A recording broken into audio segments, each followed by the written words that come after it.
Presiden Amerika Serikat Donald Trump frustrasi dengan sikap negara-negara Eropa yang menolak mengirim kapal perang ke Selat Hormuz.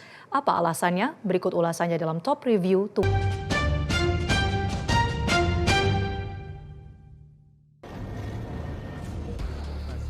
Upaya Presiden Amerika Serikat mengajak sejumlah negara mengirimkan kapal perang ke Selat Hormuz menemui jalan buntu. Bahkan, sekutu-sekutu Eropanya terang-terangan menolak. Prancis secara tegas menolak permintaan tersebut pada Minggu 15 Maret 2026.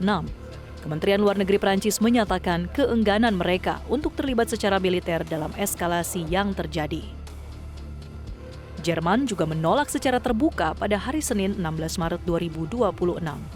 Pemerintah Jerman menekankan bahwa misi di Selat Hormuz bukanlah misi NATO dan mereka lebih memilih jalur diplomasi.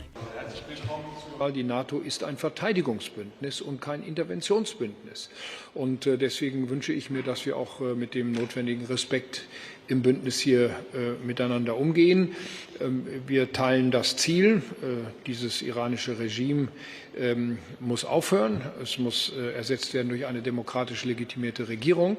Aber das herbeizubomben wird nach allen Erfahrungen, die wir auch in früheren Jahren und Jahrzehnten gemacht haben, aller Voraussicht nach nicht gelingen. Menjadi bagian dari kelompok negara Eropa yang menyatakan ketidakinginan mereka untuk mengirim angkatan laut adalah Inggris.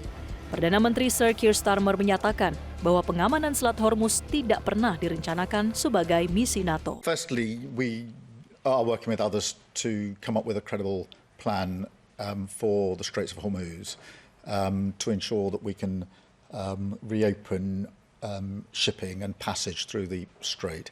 Let me be clear, that won't be, and it's never been envisaged to be, a NATO mission. That'll have to be an alliance of partners, which is why we're working with partners both in Europe, in the Gulf, and with the US. Wakil Presiden Komisi Eropa Kaja Kallas juga mengatakan Eropa tidak memiliki keinginan untuk memperluas misi angkatan lautnya ke Selat Hormuz. Now waging war on global economy. And ministers reaffirmed today that our focus is de-escalation and also to the freedom of navigation. I also discussed with UN Secretary General Guterres and many others over the past days how to keep the Strait of Hormuz open. Europe has no interest in an open-ended war. And today... Dari negara Asia, Perdana Menteri Jepang Sanae Takaichi menegaskan penolakan negaranya. Jepang menyatakan tidak memiliki rencana untuk mengirimkan kapal perang dan sedang meneliti langkah mandiri di luar kerangka militer AS. Begitu juga China dan Australia yang menolak untuk mengirim kapal perang.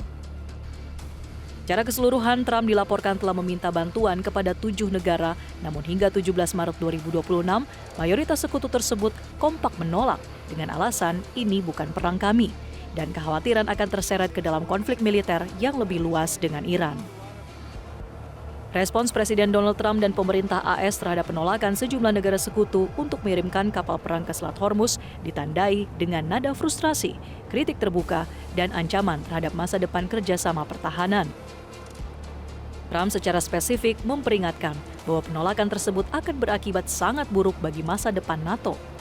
Ia menegaskan bahwa negara-negara yang selama ini dilindungi AS seharusnya membantu mengamankan jalur pelayaran yang juga mereka gunakan.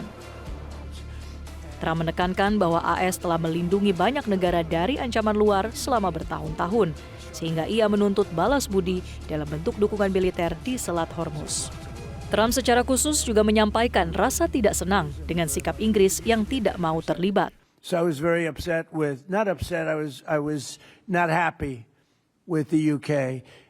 I think they'll be involved, yeah, maybe. But they should be involved enthusiastically. We've been protecting these countries for years with NATO, because NATO is us. You can ask Putin. Putin fears us. He has no fear of Europe whatsoever. He fears the United States of America and the military that was built by me in the first term. Penolakan negara-negara Uni Eropa untuk terlibat perang di Selat Hormuz tak lepas dari demonstrasi besar-besaran yang terjadi di lebih dari 150 kota di Eropa, termasuk London, Paris, dan Berlin, yang menuntut agar pemerintah mereka tidak terlibat dalam perang AS-Israel melawan Iran. Rakyat Eropa mengkhawatirkan dampak langsung seperti kenaikan harga energi dan risiko keamanan domestik akibat serangan balasan. Sementara itu, pakar geopolitik Raymond Sihombing menilai negara-negara Uni Eropa sejatinya tidak menyangka kekuatan militer Iran yang begitu luar biasa.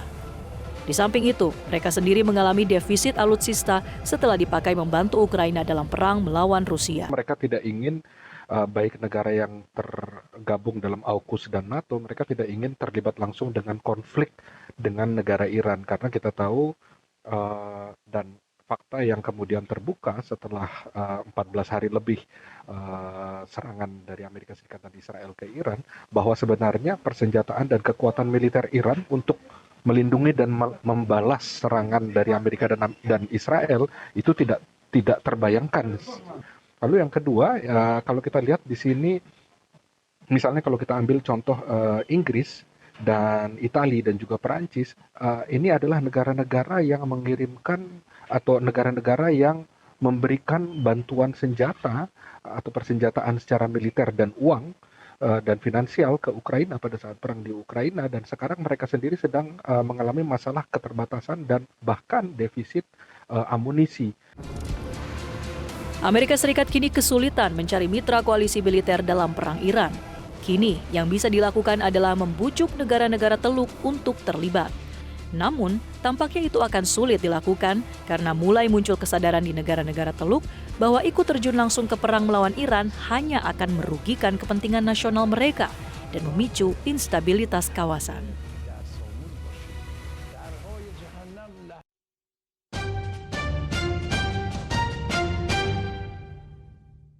Jelajahi cara baru mendapatkan informasi. Download Metro TV Extend sekarang.